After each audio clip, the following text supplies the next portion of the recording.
Olá, meu amigo Eli Jordano. Olá, minha amiga Eli Jordano, tudo bem com você?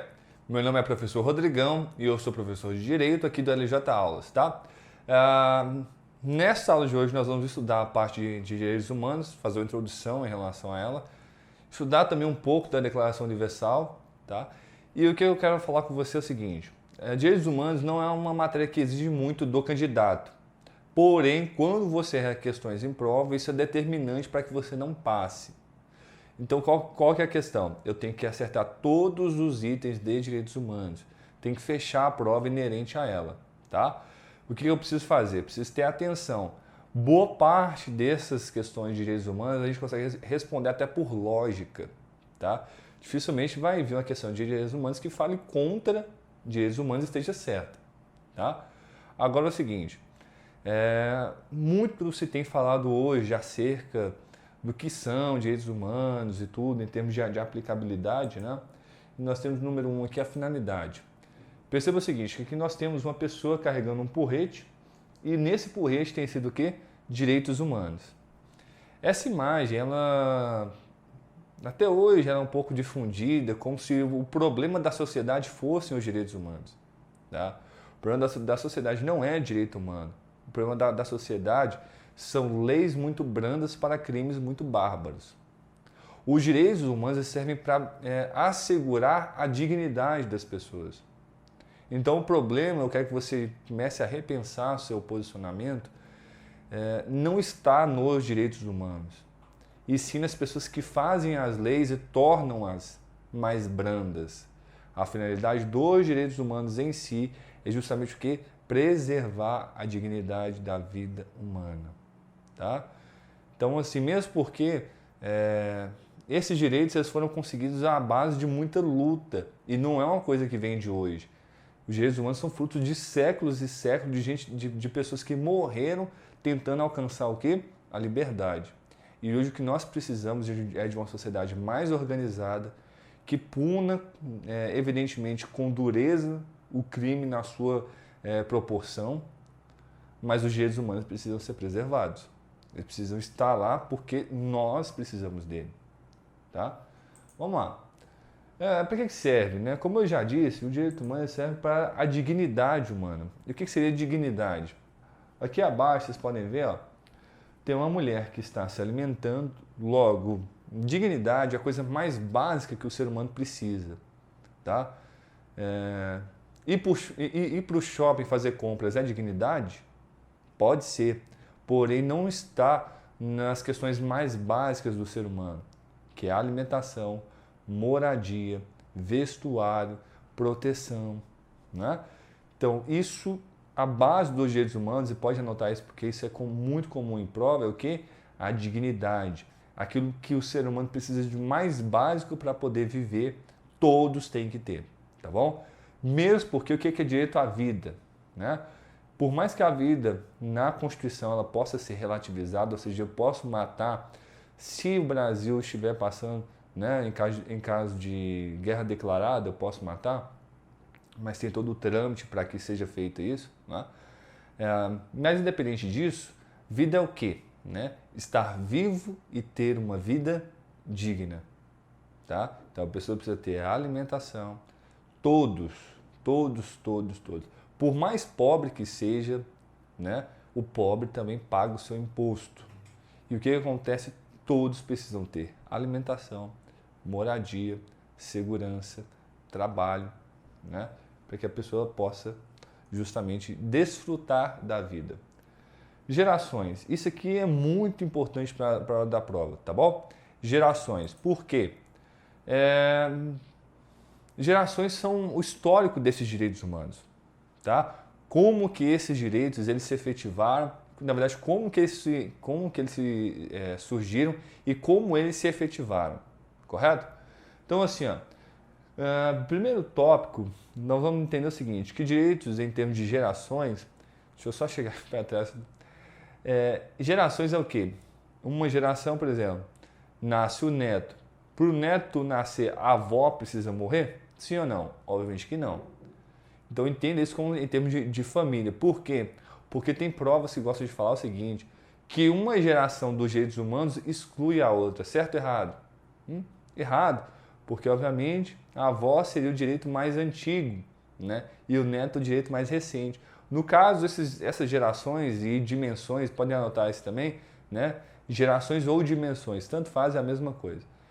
Eles vão se somando, eles não se excluem, tá bom? Então vamos lá. Quero te ensinar o seguinte macete. A princípio eu vou te ensinar um macete para depois eu te explicar como é que funciona. Então vamos lá. Você vai colocar o seguinte para nós. Ó. 1, 2, 3, pulo 4, 5 e 6. De novo. 1, 2, 3, pula o 4, 5 e 6. O 5 é artigo 5º e o 6 é artigo 6º. E o que tem isso a ver? Vamos lá. Os direitos de primeira geração são os direitos de liberdade. O que acontece aqui? Hoje nós temos liberdade, não é? Até segunda ordem. Então nós temos essa liberdade que foi conseguida como? Meados ali do século XVIII, ainda nós vamos ter essa questão da figura do rei. E o rei, só para que você tenha noção, em alguns locais da Europa, né, o rei ele escolhia, por exemplo, um casal terminou de casar. O rei poderia escolher se ele queria, se ele gostaria de passar a noite de núpcias com a esposa daquele cara lá. Tá? Isso é liberdade? Nenhuma. E como é que as pessoas conseguiram liberdade? Quando elas negaram ao Estado a possibilidade de as controlar, se não for mediante lei. Por isso que o direito de primeira geração, né, é um direito negativo. Por isso que a liberdade é negativa. Porque as pessoas negaram ao Estado. Tá? Foi fácil isso? Obviamente que não. Né? No caso, por exemplo, da Revolução Francesa, tiveram que matar o rei. Não é? Mataram o rei e naquele instante ali conseguiram liberdade. Começaram a se reorganizar, apesar de que a França voltou a ter rei depois com Napoleão e tudo, essas questões que eu não vou entrar nisso, tá? Mas mesmo assim ali já começou a se organizar. Só uma questão por curiosidade. A França foi o primeiro lugar a matar o rei? Não. A Inglaterra foi o primeiro país do mundo que matou o rei. Mas isso não interfere na prova de direitos humanos. É mais uma curiosidade que a gente precisa conhecer, né? Nesse sentido, o conhecimento a mais não é ruim, não faz mal. Não. Tá bom? Então, liberdade por quê? Negaram ao Estado a possibilidade de os controlar. Exemplo, direitos individuais presentes no artigo 5º, por exemplo, direito de propriedade, direito de locomoção, correto? Aí vem, segunda dimensão, são direitos de quê? Igualdade. Tá? O que tem a ver aqui? Percebeu-se que as pessoas alcançaram liberdade, mas cada um estava vivendo somente para si. E as pessoas que estavam lá morrendo de fome, às vezes, por exemplo, na Inglaterra, né, muito gelado, as pessoas não tinham para onde ir. E aí, o que faz com essas pessoas? Mata também? Porque elas são inferiores? Né? Lógico que não. Vieram os direitos de quê? De igualdade, que são os direitos positivos. Como é que é isso? Positivo é quando as pessoas obrigaram o Estado a prestar alguns direitos, tá bom? Isso que são direitos o quê? Positivos. Se eu quero obrigar o Estado a fazer alguma coisa, né, eu vou usar, quando eu obrigo, eu estou agindo de forma positiva perante o Estado, tá bom? Positivo não porque é bom, mas em termos de obrigar o Estado, tá? E nós tivemos o que? Os direitos sociais presentes na nossa Constituição, no artigo 6º. Por exemplo, moradia, alimentação, saúde, trabalho, transporte, correto? Esses são direitos sociais que foram, o Estado foi obrigado a prestar, né? Na verdade, assim, para que serve o Estado? Para que serve o governo?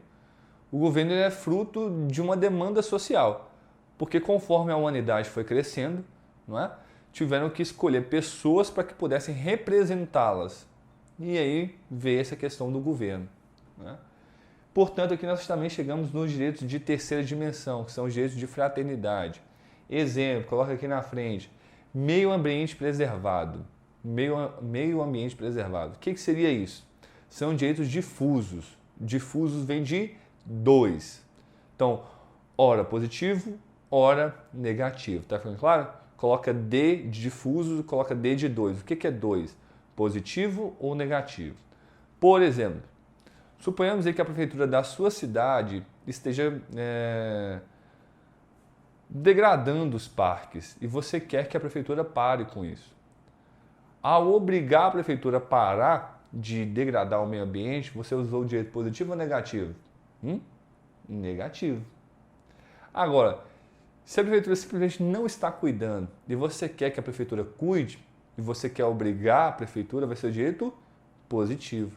Por isso que meio ambiente preservado é difuso, ora positivo, ora negativo. E aqui, né, se você pegar o lema, esse aqui, ó, liberdade, igualdade, fraternidade, é o lema da Revolução Francesa, tá bom? Então ficou claro aqui essas dimensões ou gerações dos direitos humanos, correto? Vamos lá, vamos seguindo aqui. Seguinte, ó, esse histórico, eu não vou me adentrar tanto, né, nessas particularidades, mas é importante que você tome nota disso. Essa é uma parte um pouco mais de decoreba mesmo, tá bom? De pegar e de resolver a questão.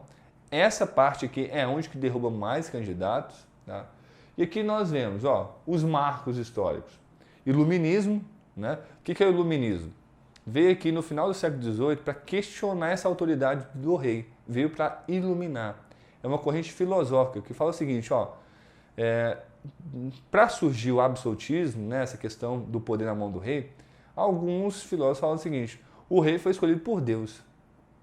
Aí veio o iluminismo para falar o seguinte, né, iluminar essa ideia, falar, não, mas o rei é uma pessoa de carne e osso, normal como nós, o poder dela não advém de Deus, ele simplesmente de uma vontade que está sendo imposta, portanto o rei não tem essa autoridade toda, ele não pode controlar tudo sozinho. E ocorreram diversas manifestações em função disso. Uma delas a Revolução Francesa. E aqui um marco negativo, tá bom? Como é que cai isso em prova? Um marco que ultrajou a consciência da humanidade. Que marco foi esse? A Segunda Guerra. Por que a Segunda Guerra foi esse marco negativo na história da humanidade? Porque de 1914 até 1918 nós vivemos, infelizmente, a Primeira Guerra Mundial, né? E aí criou-se o que? A Liga das Nações, que é o embrião da ONU, para que se evitasse um novo conflito. Só que isso deixou de acontecer? Um novo conflito deixou de acontecer? Não. E aí veio a Segunda Guerra Mundial. Então por isso aqui é um marco negativo, que ultrajou a consciência da humanidade inteira. Foi a Segunda Guerra Mundial.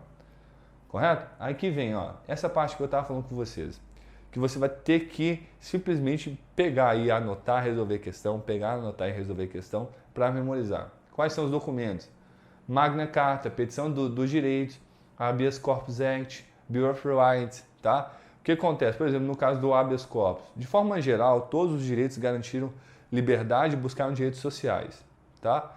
Agora, por exemplo, o Habeas Corpus Act, né, é uma novidade até então na história. Por quê? O direito de habeas corpus, ou seja, caso uma pessoa fosse presa de forma injusta, de forma irregular, baseada na lei, essa pessoa deveria ser solta. Ah, Rodrigo, mas isso hoje já existe. Existe porque as pessoas cobraram e lutaram por isso, tá? Vamos lá. Outra aqui, Declaração dos Direitos dos Estados da Virgínia. Eu não posso confundir isso aqui com a independência dos Estados Unidos, tá? Porque aqui eu vou ter a Constituição dos Estados Unidos, que ele é um marco liberal também, viu? Constituição do México, que vai consagrar diversos direitos sociais, por isso ela está aqui nesse rol, né, desses marcos históricos. E aqui a Constituição da Alemanha. Alemanha tinha acabado de sair de uma autoridade real e passa agora, a partir de 1919, a quê? A ter um domínio maior por parte dos civis e as pessoas vão conseguir o quê? Uma maior autonomia, uma maior liberdade. E pode ter certeza, questões como essa, perguntando quais são os marcos históricos em termos de direitos humanos, tá? Questões como essa caem em prova, sim. E infelizmente tem candidato que ainda erra por falta de atenção, tá? Vamos lá, vamos seguindo aqui. Os organismos internacionais. Nós vamos ter aqui a Organização Internacional do Trabalho, a OIT, né? O que acontece? Essa organização ela foi criada para que se defendesse direitos dos trabalhadores, ainda sofrendo com as consequências dessa revolução industrial. Por isso é um marco em termos de direitos humanos, porque buscou o quê? garantir melhores condições de trabalho para as pessoas, tá? Daqui, depois nós vamos ter a Liga das Nações, que não deu certo, e aqui em 1945 a criação da ONU, Organização das Nações Unidas.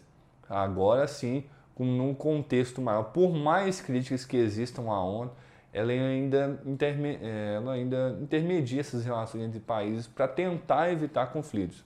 Não quer dizer que a ONU sempre consegue, mas ela tenta intermediar essas relações aí. Correto? E aqui, características, né, dos direitos humanos. Universalidade, né, o que seria isso? É universal, é aplicado a todos. Imprescritibilidade, que não tem prazo de validade, não prescreve, tá bom? Portanto, os direitos vão poder ser usufruídos por muito tempo, tá? Inalienabilidade, você não vai perder direitos, salvo se você cometer crime, tá? Mas mesmo assim, quando você comete um crime, esse direito ele fica o quê? Suspenso, por exemplo, direito de locomoção. Você não tem o direito à locomoção cassado, extinto, esse direito fica o quê? Suspenso, tá bom? Irrenunciabilidade, você pode não usar, mas renunciar, o que seria renunciar?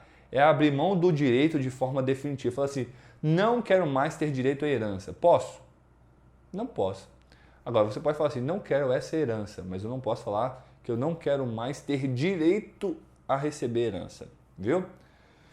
Relatividade, porque os direitos eles não são absolutos, os direitos são relativos, ou seja, a vida, né? A vida é um direito absoluto? Não. Em nenhum momento o direito à vida pode ser enfraquecido. No caso do Brasil, em caso de guerra declarada, a pessoa pode matar, tá? Agora fica atento a isso. É importante você anotar que os direitos eles não são absolutos, eles são relativos. E aqui, historicidade. Os direitos eles possuem o quê? História. Nenhum direito surgiu do nada. Correto? Beleza aqui. Vamos lá. Seguindo aqui a Declaração Universal, né? Aqui está a foto de quando ela foi impressa. Agora, bora lá. São 30 artigos nessa parte primeira, segunda e terceira, na verdade primeira e segunda, depois vem as normas gerais, só para que você tome conhecimento. Eu não vou trabalhar artigo por artigo não, tá bom? Eu vou simplesmente pegar as partes que mais são cobradas em prova para que você tenha uma aula bem objetiva. Eu preciso que você leia toda, tá? Mas eu vou pegar os pontos mais importantes dela, tá bom? Vamos lá, é o seguinte, ó, o preâmbulo. Considerando que o desprezo e o desrespeito pelos direitos humanos resultaram em atos bárbaros e que ultrajaram a consciência da humanidade e que o advento de um mundo em que todos gozem de liberdade de palavra, de crença e da liberdade de viverem a salvo do temor e da necessidade foi proclamado a mais alta inspiração do ser humano comum. Isso cai em prova sempre. Qual é a mais alta aspiração, ou seja, o desejo do ser humano? Né? Liberdade de palavra, de crença e de liberdade. E estar a salvo de qualquer barbárie. Tá bom? Vamos lá. Artigo 13. Todo ser humano tem direito à liberdade de locomoção. Correto? E residência dentro das fronteiras de cada estado. Correto? Tem liberdade de locomoção dentro das fronteiras do seu país. Beleza. Todo ser humano tem direito de deixar qualquer país, inclusive o próprio, e a este regressar. Você tem o direito de locomoção dentro do seu país, você pode deixá-lo e a ele regressar também como aos demais países. Por que eu estou falando disso? Olha para cá. Vamos passar aqui? Isso. Inciso 14. Todo ser humano vítima de perseguição tem o direito de procurar e de gozar asilo em outros países. Asilo é o quê? Buscar refúgio lá. Agora vem a questão 2. Esse direito não pode ser invocado em caso de perseguição legitimamente motivada. Então vamos retomar. Eu tenho direito à liberdade de locomoção, correto? Ótimo. Eu posso deixar o meu país e aí retornar ou a outro quando eu quiser. Perfeito? Ótimo. Eu posso também gozar de asilo político. Agora vem a questão seguinte. Não posso deixar o meu país se essa perseguição tiver cunho legal, ou seja, se foi baseada na lei. Beleza? Isso cai muito, muito, muito em prova. Tá bom, Jordana? Tá bom, Jordana? Vamos lá, vamos seguindo aqui. Artigo 16. Os homens e mulheres de maior idade, sem qualquer restrição de raça, nacionalidade ou religião, têm o direito de contrair matrimônio e fundar uma família. Gozam de direitos em relação ao casamento, a sua duração e sua dissolução. Tá bom? Como é que isso cai em prova? Pessoas de qualquer idade podem contrair matrimônio, certo ou errado? Errado. Só as pessoas de maior idade. Rodrigo, mas isso é óbvio. Não. Como lá numa Declaração Universal, as pessoas entendem que os direitos ficam ampliados a todas as pessoas, independentemente da idade. Nesse contexto em específico, errado. Porque o que acontece? Só as pessoas de maior idade têm capacidade nubente, ou seja, elas podem se casar. Correto? Fica atento com isso daí. Vamos lá. O casamento não será válido, senão com o livre e pleno consentimento dos nubentes. Ótimo. Isso aí é fato. Vamos lá. Artigo 26. Todo ser humano tem direito à instrução. A instrução será gratuita, pelo menos nos graus elementares e fundamentais. A instrução elementar será obrigatória. Beleza aqui? A instrução técnico-profissional será acessível a todos, bem como a instrução superior, esta baseada no mérito. Ótimo. Como é que funciona isso daqui? Instrução básica é gratuita, tá bom?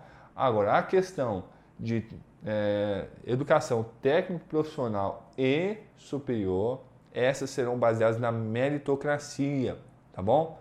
Ou seja, cada um vai chegar até elas por suas próprias capacidades. O Estado não tem obrigação de oferecer, o Estado não tem obrigação de ajudar, é cada um de acordo com o seu mérito, em termos do quê? De educação superior e a técnico profissional, tá ok? Isso derruba muita gente em prova, fica atento com isso. Vamos lá. Artigo 26 ainda que é importante. Os pais têm o direito na escolha do gênero de instrução que será ministrada junto aqui, né, aos seus filhos. Com certeza, tá bom? Os pais vão ter prioridade nessa escolha. E o que acontece na hora da prova? Fala que não, que os pais não têm prioridade. Pode ter certeza que isso, quando cai em prova, deixa muita gente em dúvida. Então são questões sutis, como você pode perceber, mas que fazem muita diferença. Tá bom? E aqui, muito obrigado pela sua presença, pela sua participação. Tá aqui meu contato, né? rodrigocostalima@outlook.com. Vai ser um prazer receber seu e-mail com dúvidas, sugestões, tá? E eu agradeço muito a sua presença, a sua atenção. Nós estamos juntos com você para garantir a sua aprovação. Tá bom, Jordana? Tá bom, Jordana? Muito obrigado, valeu, fica com Deus e até a próxima. Tchau!